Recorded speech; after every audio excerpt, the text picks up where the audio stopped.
Bonjour à tous et bienvenue dans cette vidéo de revue hebdomadaire sur les marchés indices. Nous sommes le 9 octobre. Alors, nous avons eu la semaine dernière le NFP vendredi. Alors le NFP vendredi, on avait un taux de chômage qui a été en baisse. Ça c'est mauvais, c'est signature inflationniste. Donc le pourcentage d'analystes qui pensent que la Fed va monter ses taux de 75 points de base au 2 novembre a augmenté à 85%. Donc disons que c'est une quasi certitude. Cette semaine, nous allons avoir chiffres plusieurs chiffres. On en a deux qui sont très importants et deux autres qui le sont un petit peu moins, mais qui iront dans le même sens. À savoir que le mercredi, nous aurons le PPI. Alors le PPI, c'est l'inflation côté producteur. Donc s'il y a l'inflation, donc ça c'est surtout les matières premières qui rentrent dans la composition des produits et donc de l'énergie en particulier. Et on connaît le problème actuellement avec la hausse de l'énergie. Donc normalement, l'inflation côté producteur devrait augmenter. Jeudi, nous avons le CPI. Alors le CPI, c'est C pour consumer, c'est l'inflation côté consommateur. Donc si les producteurs ont des coûts de production qui augmentent, et bien évidemment, ils les répercutent sur les consommateurs, ce qui fait que les prix à la consommation, voilà, les prix que vous trouvez dans les rayons de votre supermarché vont augmenter aussi. Donc là, logiquement, on devra avoir aussi une hausse, ce qui veut dire grosso modo hausse de l'inflation générale. Après, il faudra voir quelle est l'importance de cette hausse, quel est l'écart par rapport au mois dernier, et surtout, est-ce qu'on essaye plutôt de faire un palier ou est-ce que ça reprend vraiment de la hausse? La baisse, on n'y croit pas du tout, ça il faut quand même pas rêver. On pourra avoir des doutes sur la stat si jamais ça nous annonçait une baisse de l'inflation, tout simplement. Donc voilà, ça va être ce qui va être important et c'est ce qui va driver l'augmentation des taux de la Fed, donc le 2 novembre. Et puis vendredi, c'est une journée aussi qui est importante parce que là, ce seront les retail sales aux États-Unis, c'est-à-dire la consommation particulière, est-ce que la consommation augmente ou diminue, et le sentiment justement de ces fameux consommateurs, sont-ils optimistes ou pessimistes par rapport à ce qui va se passer le mois ou le trimestre suivant. Donc voilà, c'est une semaine encore qui va être très agitée. Notez que lundi c'est férié aux États-Unis, c'est Columbus Day, donc c'est férié, ce qui veut dire que quand les Américains sont pas là, en général ailleurs il se passe pas grand-chose, ou alors au contraire ça part dans tous les sens, et donc il faut s'en méfier puisque le lendemain les Américains recadrent les choses. Donc, semaine importante, on peut faire de l'intraday, on limite le swing. Alors, je sais bien que je le dis toutes les semaines, mais vous voyez bien à quoi ressemblent les marchés. Vous avez un exemple à l'écran, on va voir les indices les uns derrière les autres. Donc là, vous avez le S&P en hebdomadaire. Donc, on m'avait dit, des gens bien intentionnés ou mal intentionnés, je ne sais pas trop dans quel sens il faut les prendre, m'avaient dit que oui, c'était haussier parce que on montait, on était bleu ici, c'était haussier, etc. Donc j'avais tweeté en signalant qu'on avait déjà eu ce genre de configuration avant, 3 bougies rouges, on avait eu du bleu ici, on est monté la semaine suivante, et là on s'est cassé la figure, on a fait un bel avalement baissier, on a fait nos 3 bougies rouges, et là actuellement on était remonté en bleu, donc effectivement on est bien remonté dans la semaine, mais alors voyez comment la semaine s'est terminée, on va dire que c'est pas top du tout. Donc ça en principe, ça devrait continuer à plonger. Alors comme je l'ai dit la semaine dernière, le niveau vraiment à surveiller sur le S&P, c'est le niveau ici des 3500, puisque c'est la lagging span hebdomadaire ici qui devrait venir taper sur cette Kijun mensuelle. Donc est-ce qu'elle va faire support et renvoyer les prix à la hausse, ou est-ce qu'au contraire on va enfoncer, et c'est vraiment ce niveau qu'il faut surveiller, 3495, c'est vraiment ce niveau qu'il faut surveiller. Si on le casse, alors déjà en clôture de bougie hebdomadaire, donc vendredi à voir, après on pourra avoir le test de cassure pour venir vérifier si cette cassure elle est valide ou pas, parce que justement comme on a une journée statistique très chargée, notamment mercredi, jeudi, vendredi, donc vraiment la fin de semaine, on pourrait très bien avoir cassure parce que ça plaît pas du tout, le marché enfonce grave, et on revienne tester la semaine suivante qui normalement devrait être un peu plus calme, ça on le dit toutes les semaines. Alors la semaine suivante, on va commencer à voir les chiffres des entreprises, les résultats d'entreprises du Q3 qui vont tomber, et là aussi ça risque de pas être très triste. Donc le calme va être relatif, disons que ça sera pas la même sorte de statistiques. Là ce sont les statistiques macro et on aura de la micro après ensuite qu'il faudra surveiller donc jusqu'au 2 novembre. Donc, on risque de baisser, remonter, donc on a les ratios Fibo ici que je vous ai mis, hein. Donc extension Fibo. Donc le minimum à atteindre sur cette extension, c'était les 0,618, comme vous pouvez le constater, on les a atteints, qui correspondait à un niveau de Kijun mensuel, donc c'est parfait, on avait un double niveau. Maintenant, si on enfonce ce niveau, en général c'est 0,786 derrière, ce qui veut dire que la cassure ici serait validée, et puis les 100% à 3155, c'est ce qu'attend la majorité des analystes américains en particulier, hein, tous ceux que je connais, c'est un petit peu ce qu'ils attendent. Alors ensuite, la semaine, comment elle s'est terminée? Et ben voilà, on a cassé la Tenkan. Alors moi, ce que je n'aime pas, c'est ça, hein, ce qui correspond donc à la mèche, hein, qu'on a vu en hebdomadaire, c'est qu'on n'est pas arrivé à aller chercher la Kijun.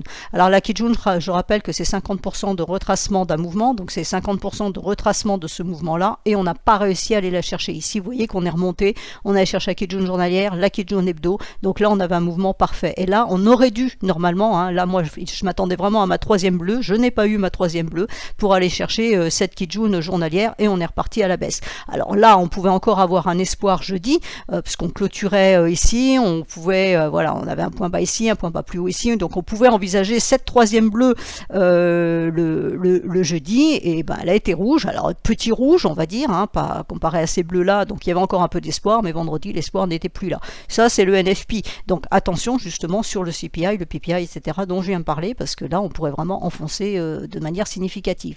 Donc ce sont les futurs, alors les futurs eux cotent lundi, donc on pourrait très bien avoir ce test de cassure de Tenkan qui soit fait lundi, donc hors marché, hein, puisque le marché officiel est fermé, et puis on repartirait à la baisse pour aller chercher. Donc on surveillera la cassure de ces 0,618, ce double niveau qui est la Kijun mensuelle, et le 0,618 ici, on le casse, et ben on va aller chercher les 3491 ici le TP1, et puis ensuite 0,786 et les 3155 potentiellement. Donc mon scénario ici héliotiste que j'ai depuis un certain temps, en 1, 2, 3, 4, 5, alors j'ai enlevé les chiffres, mais il est là, hein. On a 1, 2, 3, 4, 5, donc 5 c'était le minimum, les 0,618, et on a fait un point bas plus bas que le dernier point bas, donc on reste bien en tendance baissière, hein. Ça c'est la loi de dos, c'est pas moi qui le dis, et puis on pourrait donc, pour moi, j'ai activé la cinquième vague. Il faut voir si on arrive à casser ce niveau-là. C'est vraiment celui-là qui va nous donner le là.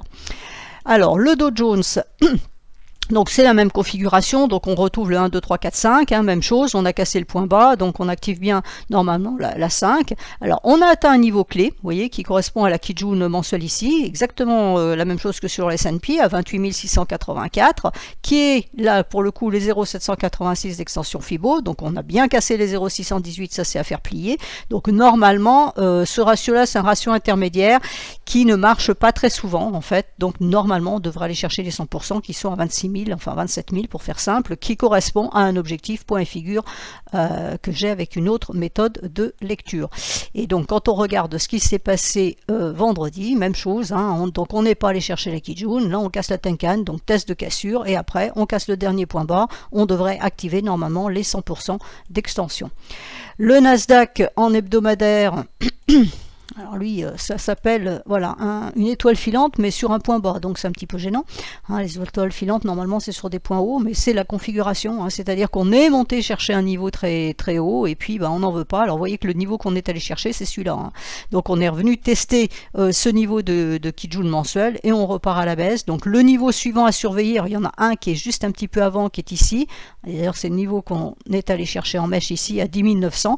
Donc on casse les 10 900, ça veut dire qu'on casse le dernier point bas, par la force des choses.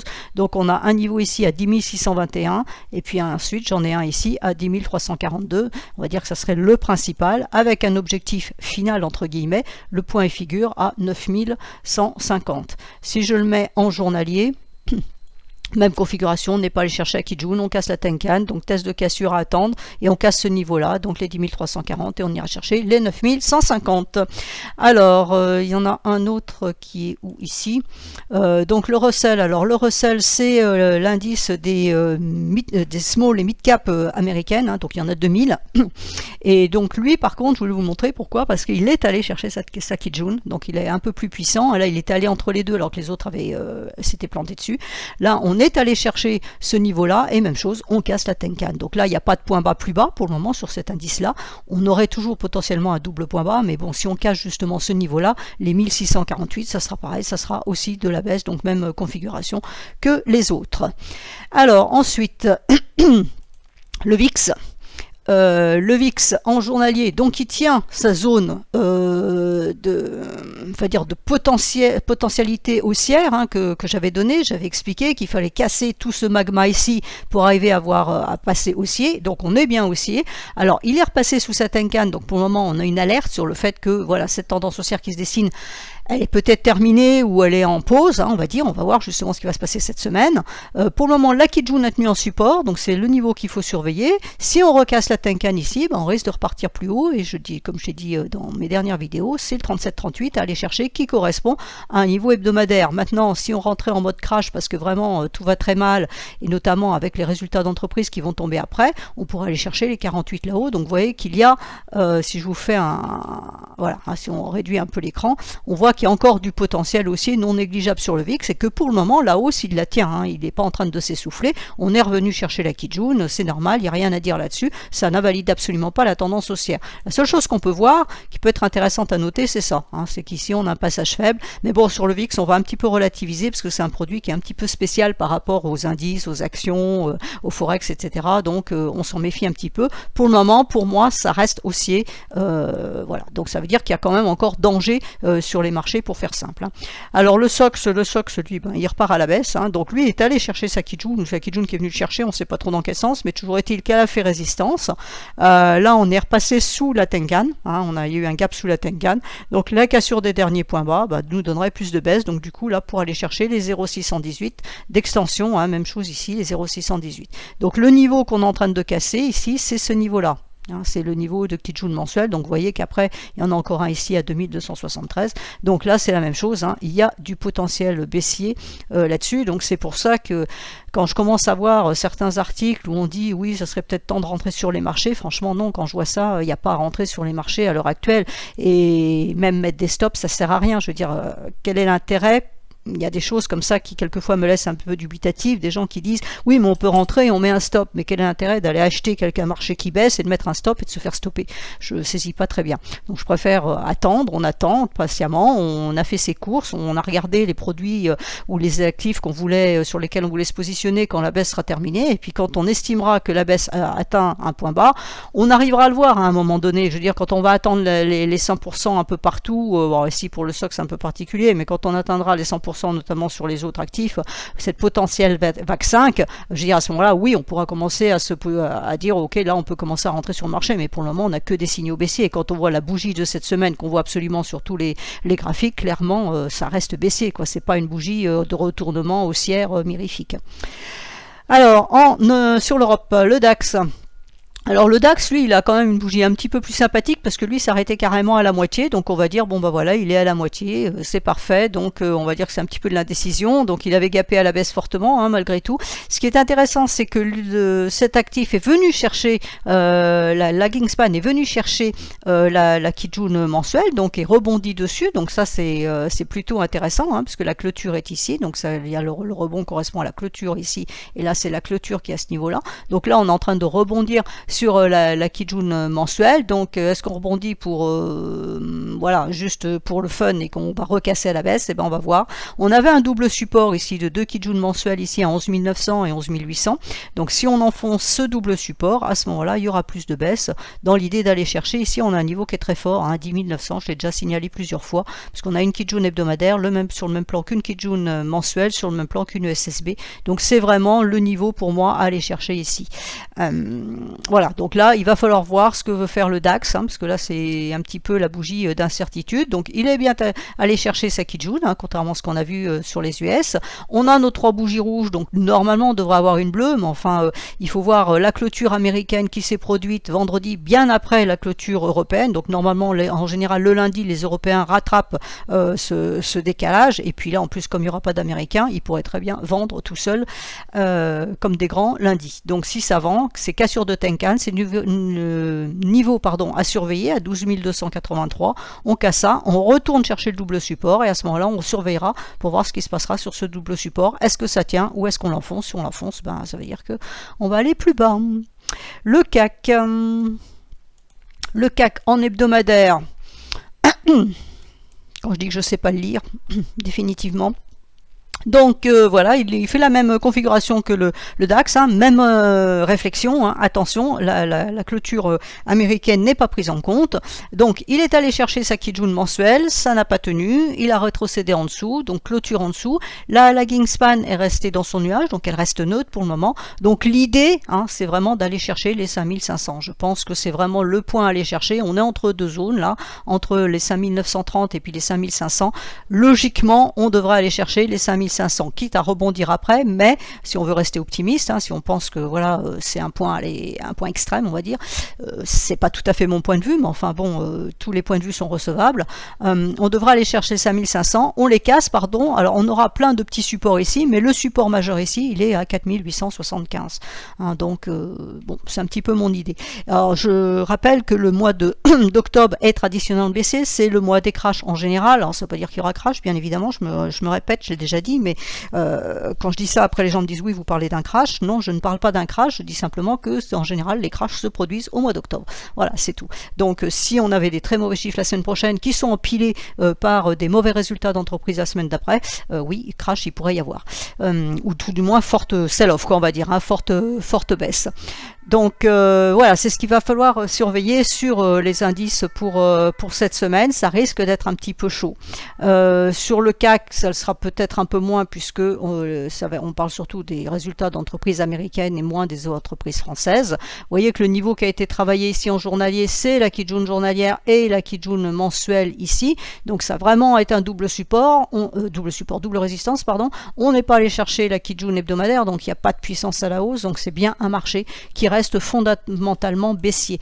Normalement, la reprise en octobre, quand reprise il y a donc avant le fameux rallye de Noël, se situe sur la dernière semaine d'octobre. Donc là, on a une semaine de trading, donc il reste 2 semaines. Donc dans ces 2 semaines, on peut aller chercher les niveaux extrêmes que je viens de signaler. C'est pas du tout une improbabilité. C'est pour ça que je maintiens mon avis de prudence actuellement sur les marchés. On a le temps pour faire du DCA, on a le temps pour se repositionner sur le marché. Il n'y a pas le feu au lac, comme disent les amis suisses. Donc ne nous précipitons pas, restons prudents, on observe les marchés, on fait de l'intraday pour ceux qui sont à l'aise sur les UT courtes, mais on laisse tomber pour le moment le swing, et puis voilà. Donc je vous souhaite à tous une excellente semaine et mettez les stops et soyez extrêmement prudents.